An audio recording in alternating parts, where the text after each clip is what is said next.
From the time it reached independence in 2011, South Sudan's political struggle has gravely conditioned its population's welfare. However, it didn't become a major conflict until 2013, when political fragmentation between President Kiir and former Vice President Riek Machar led to an unconscionable escalation of violence between Dinka ethnic group backing the president and Nuer backing Machar. It seems that civilians are constantly suffering the consequences, specifically those vulnerable communities such as women and children, who are eventually targets of sexual violence, rape, abductions, and state recruitment by forces and militias. It is not the government's unwillingness to protect its own population what matters the most, but that certainly it's one of the main recruiters of children for war purposes, and that it has openly permitted militias to rape women because it couldn't pay their salaries.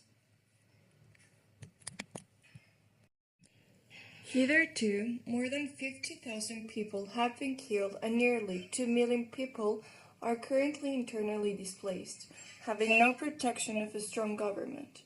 Given the systematic attacks on infrastructures, humanitarian agencies, and plantations, farmers are no longer able to produce all the food is needed.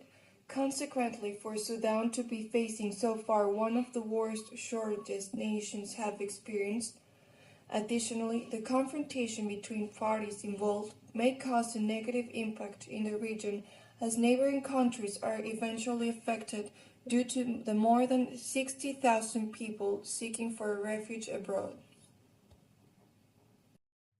Despite of intermittent negotiations, a peace agreement reached in August and a subsequent ceasefire declaration, conflict is still a matter of concern for the international community as it seems far from having an end, although all parties involved in the armed conflict have systematically violated international human rights and international humanitarian law.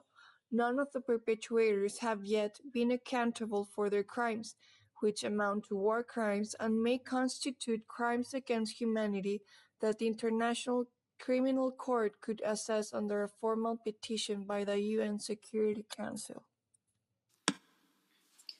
It is precisely when we look at the consequences of war on civilians that we can see more clearly the vital importance of conflict analysis studies. We come back down from abstract concepts and theories to real names, real faces. Close stories overcome distant history, and figures become people.